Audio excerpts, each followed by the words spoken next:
Yo, what's going on, guys? Sekapoko here, bringing you another One Piece Treasure Cruise video. We're going to be going over the limited rare recruit tier list. I've been getting a lot of requests for this lately, and people have been asking me to create a tier list for all the limited rare recruits. This is pretty much just going to go over the limited rare recruits.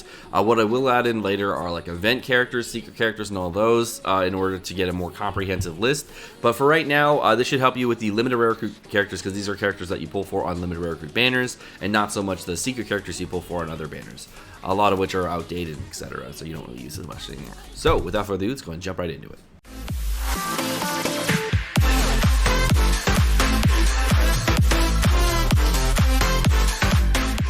Alright guys, so let's go over the limited rare recruit tier list, and let's go over the rankings for the limited rare recruit tier list. I hope that I did everything right in spelling here, because we just did this live on stream, so I don't know. So we're not going to rank these units individually. We're going to rank them in tiers, and these units are going to be just ranked against other units in a specific way. So this ranking system is only going to be based on the sub-viability of these units. It's not going to base these this tier list at all based on the captain viability of these units, because that's usually what you use these characters as captain for, is for like Kai Coliseums, Kai raids, and then the other instances where you use these characters as captains for like ranking missions, etc. So those are the situations where you use these units heavily and really need these units for that specific thing.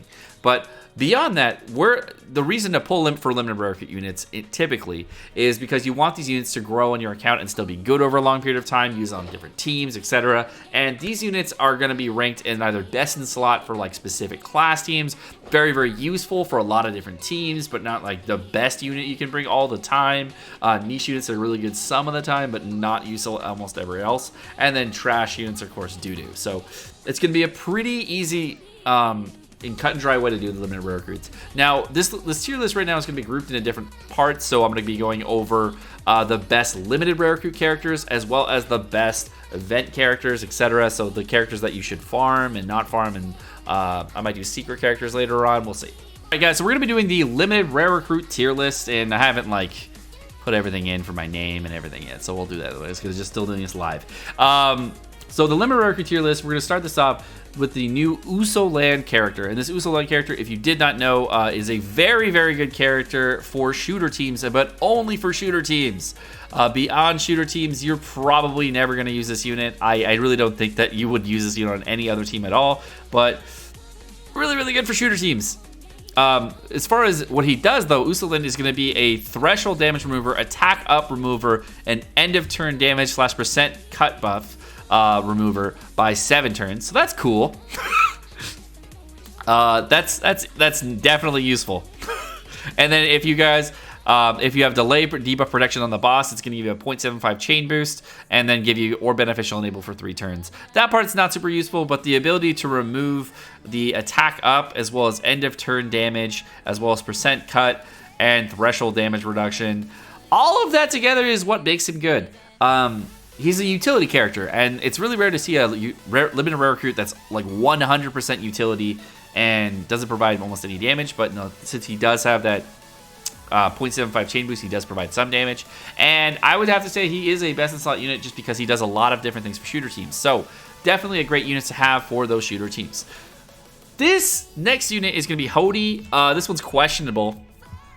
I could move this one down, I could keep the same. But for Jinbei teams, this is a great unit to have because a lot of the characters on a Jinbei team, or almost all the characters on a Jinbei team, are going to be powerhouse. So they just works out that way. And arguably not best in slot, probably maybe in the useful tier, but there's really nobody else that fits the slot that Jinbei does right now. He gives you a full board of orbs, which gives you all colored orbs as well as a tandem orb in the top right hand corner for your captain slot. So you can swap that out for a recovery orb very easily and get the 2.25 type boost on Jinbei as well as the orb boost. So this character is great. I like him a lot. I'm just not like 100% on this unit. And there's other units that you could use here as well. But 2.25 orb boost on Jinbei teams, still kind of iffy on this one. But you know what? I'll let it go. Limited Rare Recruit Killer is a 1.5 times color affinity booster for 3 turns, or if your enemy is below 50% HP, is a 1.75 color affinity booster for all characters for 3 turns. So definitely a very, very good character to have. He also has some other added bonuses. So just noted that Limited Rare Recruit Killer is probably one of those characters that is like not looked down as the best unit. He also has that last in the chain ability where like if you attack this character last, he gets plus 200 attack. And since he maxes out at about 1643 attack, and that's like 1843 at max limit break, that puts him at 2000 attack if you attack with him last in the chain. So that becomes a pretty useful character. Also, he gets a 1.2 times boost against side characters as a sub. So he gets a really, really, really strong hit on a side unit on a color affinity team. So like as a unit, he's very, very, very strong. Especially on Whitebeard Marco teams and sometimes on V2 Gear 4 teams, depending on your makeup. Overall, I'd say he's one of the best units in the game for color affinity boosting. Next, we got Limited Rare Recruit Doflamingo. He's an orb booster, 2 times orb for shooters, one of the first ones to come out. And of course, he gives you full matching orbs based off of recovery, tandem, and block. For colored orbs, they remain the same. So he's not really a full board orb manipulator, but he's changing all recovery, tandem, and block into color and matching orbs. And he also makes quick orbs beneficial for shooters as a sub. And there's a lot of beneficial orb enablers on shooters now, so that you can actually get almost full orbs on shooters. So I would definitely say he's a great unit to have on a shooter team. Now, arguably, one of the best Limited Rare Recruit characters is going to be Limited Rare Recruit Koala. And Limited Rare Recruit Koala is a 2 times orb booster for fighters, as well as give a full board of orb matching as long as they have debuff protection or delay protection at the time the special is activated, which happens a lot. So really, really good unit there as well. And also switches block orbs as well, so that's really, really nice. Limited Rare Recruit Bonnie, arguably, another one of the top units in the game for Limited Rare Recruits. Everybody wants her for Free Spirit teams, fighter teams, etc., for your V2 Gear 4 teams. Really, really good unit because she has a full utility unit. Really good healer as well. Awesome unit. Akainu, I was actually considering moving down into the useful tier initially because he is the best in slot unit to me, because on like a V2 Dofi team, I can use Akainu or I can use Pika, and Akainu is obviously better, so I would use Akainu if I was going to try to use him for the beneficial orb enable as well as 2 times orb boost. You can argue like using Sugar and Pika together to get orbs as well, so there are other ways of doing that, but you don't really need to do orb manipulate on your driven teams, because driven teams don't need orb manipulate if you get all beneficial enable. Limited Rare Recruit Judge is basically a strength-based character. There's no one better than Judge at strength boosting in the game, but there's no strength-based captain that's solely strength, so I don't know where I would put him besides there, so he's just going to be there. Then we got Vivi, who's a cooldown reducer for reducing your entire crew's cooldown, I think, by 1 turn. So that's extremely useful for speed farming, and she maxed it at 11 turns, so that's awesome as well. I would say Vivi is definitely in the useful tier. She could move in to be best in slot, but like for what team? She's definitely a great unit, but for what team? Moria, another great unit, 3 times chain locker, does 1,000,000 damage if the enemies are delayed. Very good for Katakuri teams. Does a lot of damage on those, as well as lots of wave clear, as well as chain lock. So there's a lot of instances where he's really useful. I use him a lot, but to be honest, there are other units that I use more than Moria on a lot of other teams. And Moria is maybe a best in slot unit, but like you can't say he's a best in slot unit and you need him for like a specific team like you would need Koala. So he's a really, really strong unit, definitely in the same level as awesomeness as the other characters. And he has more variety, but I don't know if I would consider him the best. Limited Rare Recruit Tashigi, same thing. She has a 2.75 chain lock, non-conditional for 3 turns. Really, really nice unit. I like her a lot. I use her a lot, actually. I thought I was not going to use her a lot, but I actually ended up using her a lot. She also gets rid of increased damage taken, which is very useful as well for the Kai Boa raid, which when he comes back around is also useful to again. And this, since you're farming that multiple times, she's going to make the useful tier, definitely. Limited Rare Recruit Kobe could be considered in the best in slot tier if you really needed him, I guess. But I typically end up using Treasure Mode Cavendish more than I use Kobe, and what I use Kobe for is my buggy teams, because he makes side beneficial for driven buggy teams, so that's nice there. But I really don't use Kobe beyond that. Like for a driven team, I'm gonna use Cavendish. I'm not gonna use Kobe. It just makes sense. Then going into the niche here, we got Hawkins, Leo, Fisher Tiger, Ben Beckman, Aokiji, Brindy World. All of them are very niche. Leo, a lot of people think are a lot better than he is. Main thing here with Leo is that he's really specific to like one set of content. He was really good for when he came out, but he's only really good for one set of content. And then tap timing bonus for strikers is nice, but like tap timing bonus is super niche. You don't really need it all the time, and it doesn't help for a lot of content. Hawkins removes paralysis completely and has an HP cut, which is nice, but not really needed, because more often than not, like having a lower amount of paralysis reduction is actually more helpful, because that special does more things for other units, so he's really niche. Fisher Tiger is same thing as Kobe, basically, but he doesn't reduce bind, but he has 3 turns of type boost for powerhouse characters. And since powerhouse don't really have a lead right now, the best lead for powerhouse I think is going to be Judge, and Judge already has a type boost, so it's like whatever.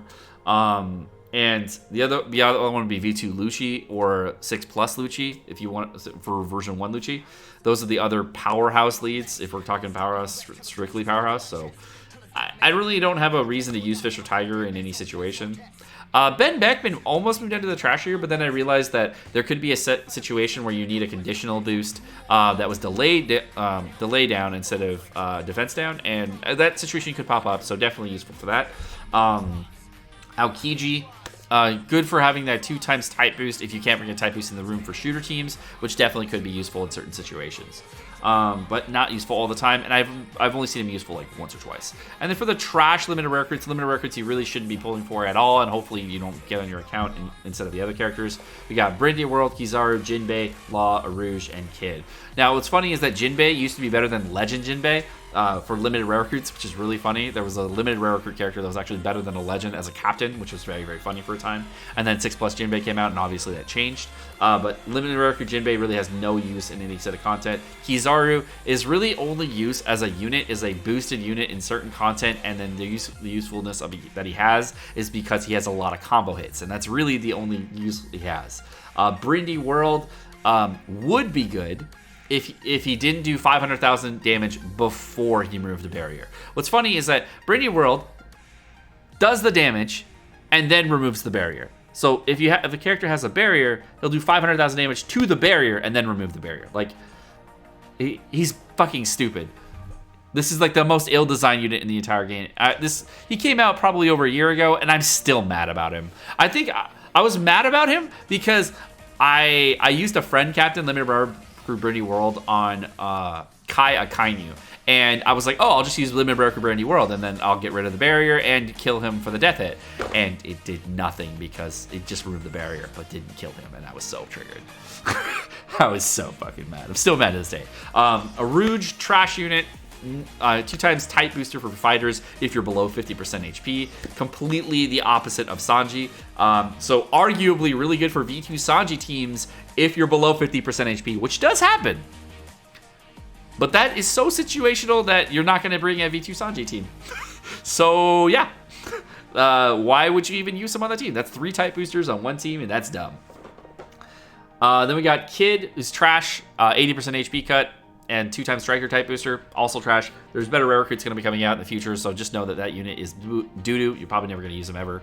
But as far as limited rare recruit go, this is the tier list that I have for all the units here. Let me guys think about these units. I'm going to be doing one for event content.